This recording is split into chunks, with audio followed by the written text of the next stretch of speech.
From the Ticats Audio Network, this is the Ticats This Week with RJ Broadhead and Luke Tasker. Welcome to another edition of Ticats This Week for the preseason. I'm RJ Broadhead, and that is Luke Tasker, four-time CFL East Division All-Star. And we saw a ton of All-Stars on the Tiger Cats last year. Hopefully we see a bunch more. But the way the preseason started, Luke, the end of game kick from Tig leader to win it for the Tiger Cats. You can't get any more exciting. That's got to bode well for this season. Yeah, it was awesome. It bodes well for us and having some exciting games to call. Is true CFL form, how that ended. And even true to Tim Hortons Field, the wind was coming off the mountain at that point in the game. And, towards the lake from right to left, as we were looking at it, a drive start with 15 seconds left. It was awesome. And it's going to disappear as a preseason game, but who cares? It was a fun night. And I think we're in for some good football. It's kind of funny how that ended because Jamie Newman came in and didn't complete a pass. So his statistics are null. However, he did lead that game-winning drive down the field with the pass interference call to get the ball down there. But what did you think of the quarterbacks overall? We saw all four. I was impressed by the quarterback play in general. It's almost like the quarterback we get the least impression of is Dane, but that's of course the one, the guy who's really got his spot set in stone for now. But Jalen Morton, Matt Schultz, I thought they both played well. The quarterback percentages throughout the game were impressive, sort of across the board and on both teams.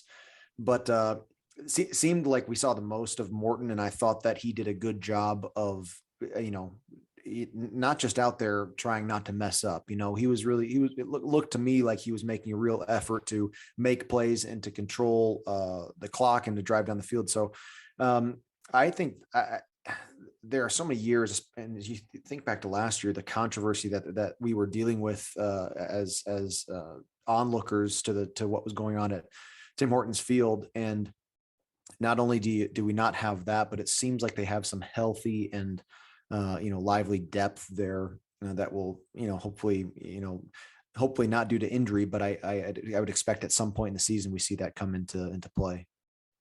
Yeah, absolutely. Depth, boy, where would Tiger Cats have been last year without depth at so many positions? Receivers emerged, and depth on the defense too. I think I said it in the game at the end that it's going to be tough to keep Alden Darby out of the starting lineup. He had a monster preseason game, and as it turns out, he will start against the Argos on Friday at Alumni Stadium in Guelph. He's in for Cariel Brooks, who a little bit banged up. I saw him at camp yesterday. He's running it, but no sense risking an injury to the CFL leader in interceptions last year. So Brooks will sit this one out. Darby gets the start on that boundary side with Jamal Roll, but he's a nice addition. He's got great energy, and he was talking about his diet. He got down to his college weight, so he said he feels faster and stronger, and he's just not carrying those extra pounds, and it shows out there. He looked fantastic in preseason game one. He looked great, and I think, didn't you love his post-game interview? He just has a great energy about him, and sort of just that innate or natural sense of team first. It's just sort of how he just formed his responses, and it seems real authentic. He seems like a guy who's really looking to win a Grey Cup in Hamilton, and whatever role he plays in it, no problem. He's kind of a guy he seems to me like he's a guy who's willing to get plugged in wherever he's called to. He played great. He was Andy Fantuz and Louis B obviously named him the player of the game for that first preseason, and it will be exciting to watch him this week at Guelph, but then to see how he is used as sort of maybe a sort of a jack of many trades throughout the season. And the defense in that first game, that Montreal was able to drive down the field a little bit in that first quarter, and a lot of that is we saw what just a dominating defense Hamilton put on the field throughout the season last year, especially in the run game, there was times where teams could not move the ball last year. And there is some change up there on the defensive line. You've got some young guys out there this year, but I think, I think we're going to see them get back to that sort of stout against the run game. And when you force a team to go to the air, sometimes you're forcing quarterbacks to make more happen than they really intended to with their arms. And again, last year's secondary, and in that group, we do have a lot of guys back in their spots. Richard Leonard back in the lineup as the season progresses, and you have some talented, established CFL playmakers back there. That's going to be an exciting group to watch. And I really don't put too much on that early drive of the first preseason game. Mark Washington, those guys are trying to evaluate and explore and put guys in different situations. Really excited to watch how the group progresses throughout the rest of this training camp. That defense held Montreal to, I think, 16 yards rushing. No William Standback, so take that with a grain of salt. But still, the defense comes up big against the run again. There were a lot of passing yards for Montreal, but it didn't really result in points. So those are just really statistics. The other big thing in camp, and it'll come down to, again, Friday's game against the Argonauts, final preseason game, the kicking game. As far as the field goals, Seth Small, Michael Domagala, tag leader, they all hit their field goals. So there wasn't a missed field goal. That's wonderful. The punting, though, was very inconsistent. Blake Hayes they brought in, Joel Whitford. And watching in camp yesterday, Whitford was pretty consistently over 50-yard punts. Whitford was kicking some over 60 yards, but not all of them. So just to have that consistent, almost automatic kicker, you've played football all your life, Luke, you've been around it all your life. And it's something that, isn't it taken for granted when you have that consistent kicker until you don't? Absolutely. It's a role that goes unpraised a lot of times. We touched on this in the broadcast, RJ, and I can't emphasize enough. All my year, I was with Jeff Reinbold for all my years almost in special teams. And that punt unit gets so much emphasis in the week of prep because it's just so crucial to how a game progresses. And the battle of field position is so much of that is carried on the shoulders of the punter and his punting unit. It will result in points on the board, and it will result in wins and losses if you're not having a punt unit that's functioning at a high level. If that's drawing too many no yards penalties in the game, if that is making an opportunity for an explosive returner to get too much space, it changes the course of the game. And that is something coming out of that first preseason game. I do think the Ticats they have got to get it figured out. And they know that. Craig Butler, Orlando Steinauer, they're going to be putting the screws to these guys for one of these players in camp to command that space and take over that spot, because that's just it. Every now and again, and it's not, I don't want to make it seem like an easy athletic movement to punt the football. It's not. You've got to be great. You've got to be world class. But every now and again, I could rock it off a pretty good punt. The problem is every 6 in between those were useless. And it doesn't do, you got to have some consistency, not only to get the yardage and the hang time that you need on its own, but part of that is allowing the rest of your unit to get into their correct positions as they space out and net in the returner, as they get down in their lanes, to get your gunners and your guys flying down on the outside of these punt coverage units, the consistency to stay out of that 5-yard halo and avoid that costly 15-yard penalty. We'll see. It's going to cost some teams wins and losses this year. And you hope that it's not going to be you hurting your team with that unit.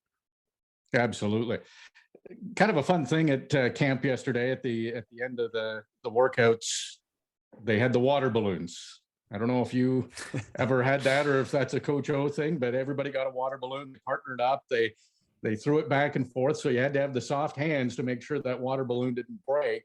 And then they would get further and further apart. And, it turned into an all-out water balloon fight afterwards, but just kind of a fun thing. winning the way the Tiger Cats did last Saturday, that's got to bring a team together and something fun like that just to relax them a couple of days before another preseason game. It might be one of the last workouts for a lot of the players that are in camp when the cuts come following the game. But those team bonding things, how important are they, Luke?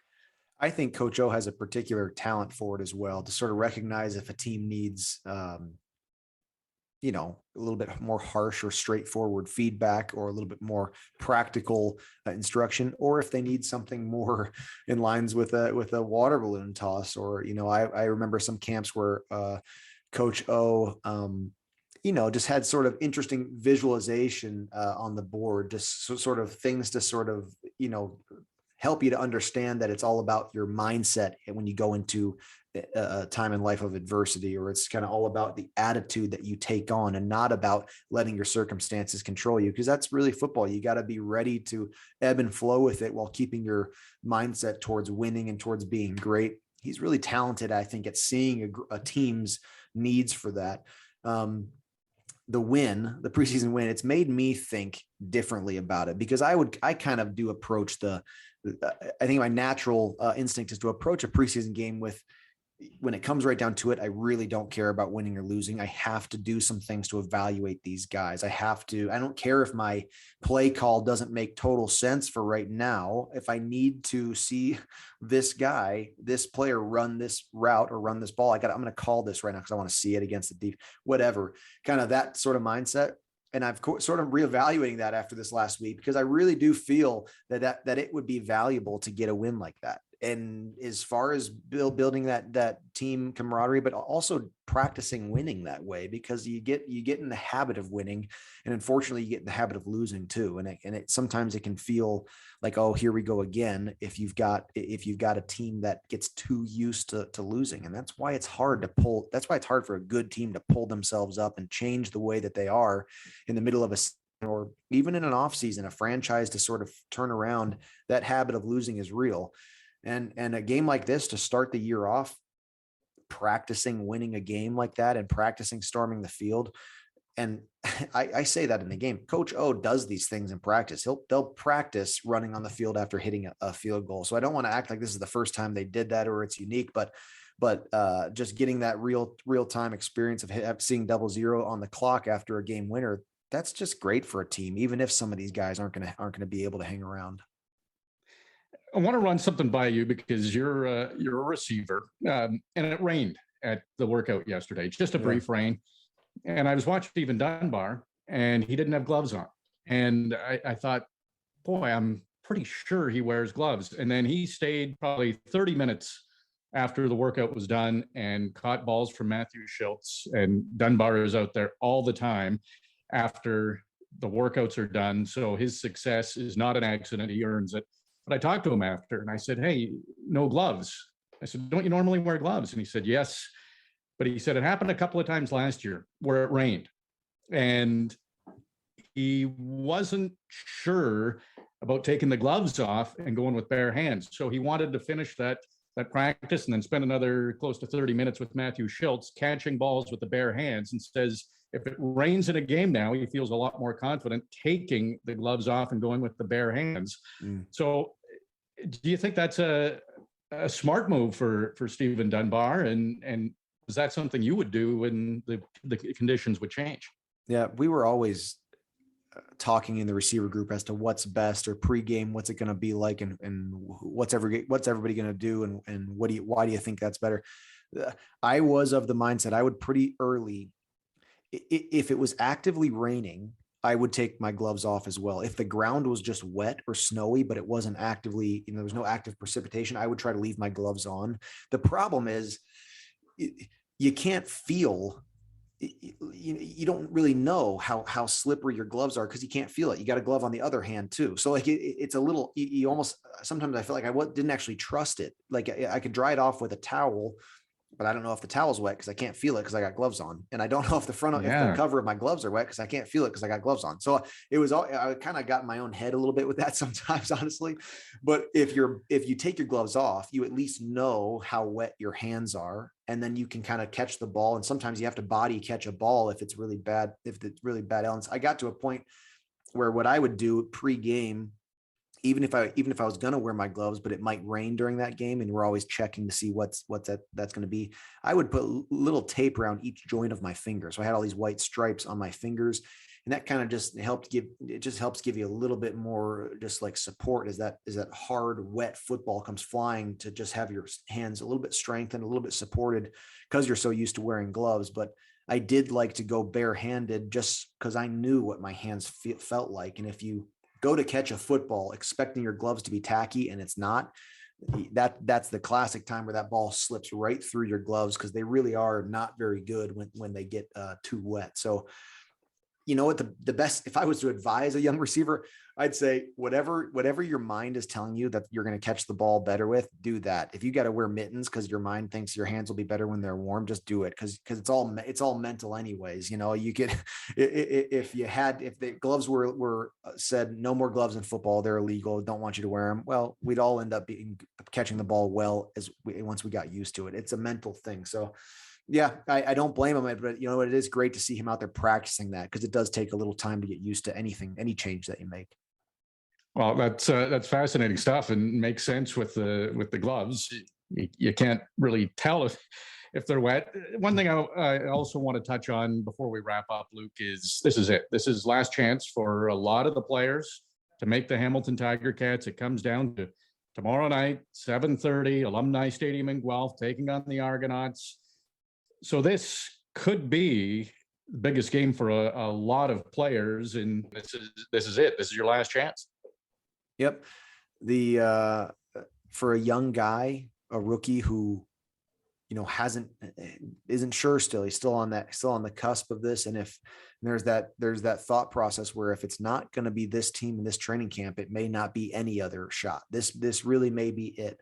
For some guys in some positions, a lot of guys are out there saying, I know this position may not be my best bet on this team, but I have a chance to, you know, bounce around a little bit, and maybe somebody else will pick me up. And boy, you know, my advice to a guy like that was you have to go out there and have fun. If you like, you know, you got to, if you get all tied up in knots saying, oh my goodness, this might be my last time I ever put on a football helmet again, I don't know if that's really the best mindset to go out there and try to put some good film on there. You got to go have fun, go enjoy this chance to play football again. But those nerves are real. There's a lot of young guys out there really hoping that they get, you know, coach says I might get 2 or 3 series. I hope it's 3 or 4. I got to be able to get out there on the field.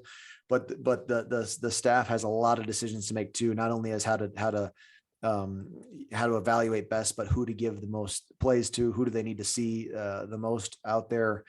Then you have some vets who are saying, you know, and we touched on this prior to this call, RJ, that there's 1 or 2 things I really want to do well so I can feel good about next week's week 1.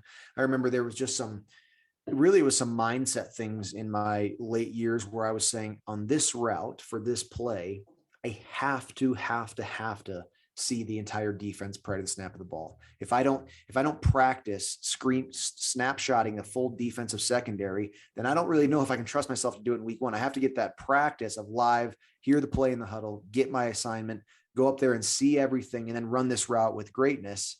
And then if I do that for 2 series in that last preseason game, I'm good to go. Then I need to stay healthy and get and be at week 1 at my best. So those older guys are trying to lead and trying to get those 1 or 2 things sharpened up.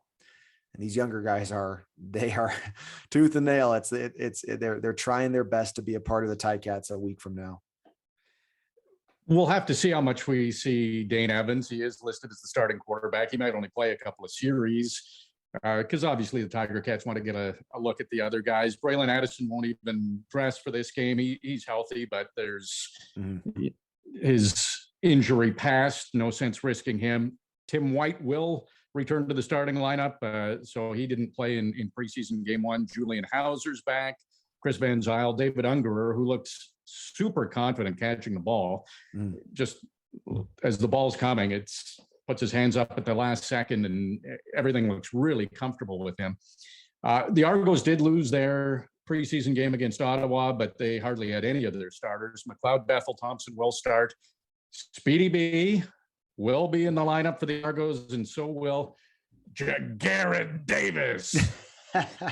two of our favorites. What's going on now? We gotta watch ourselves in the broadcast. No, JG, it's gonna be great to see him out there. And I don't know what Speedy B's role or how much he'll play, but it's gonna be hard for us all to see that speedy little body out there in a blue uniform.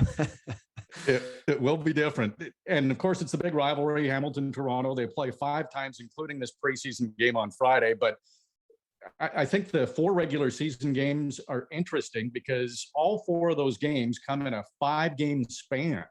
So a couple of home and homes, game against Montreal, another couple of home and homes. So that'll just heat up the rivalry. That's in pretty much August and early September. But it is just interesting how that schedule came about. Yeah, that's a little bit different. That was one of the things that shocked me the most as a young American coming here is the back-to-back plays against rivalries, very hockey, basketball-like, and not being used to that. You're exactly right. It fuels the flame. I mean, it makes it just makes it so much more intense. The fans as well are, you kind of get either, you get sick of losing to a team, or you get you get all puffed up from beating a team twice in a row. And it's I will be shocked if a team sweeps a series ever like that. I mean, it's just so hard to beat a team that many times in a row, no matter what discrepancies there are in talent or record or anything. So it's gonna be a grudge match of a stretch there. Yeah, well, we saw it last year. The Argos seemed to have Hamilton's number, and Hamilton won the game that mattered in the East Division final. So, I'm sure every team would take that scenario where we'll lose all the regular season games, but we want to win the playoff game. Yeah. Well, again, there's no television for the Hamilton Tiger Cats Argos preseason game on Friday, 7:30 at Alumni Stadium in Guelph. You can go and watch. If you can't be there, be sure to listen on the Ticats Audio Network. Luke and I will have the call. The pregame comes your way at 6:30, kickoff at 7:30. It's also on AM 900 CHML, News Talk Saga 960 AM, and ticats.ca for the Ticats Audio Network. We're looking forward to it. Final preseason game, and who knows? It could be more exciting than preseason 1, which would be amazing. Looking forward to seeing you tomorrow night at Alumni Stadium in Guelph. All right, man. We'll see you there. It's going to be a blast. Good stuff, Luke. So again, the kickoff is at 7:30 on the Ticats Audio Network on Friday. We'll talk to you there.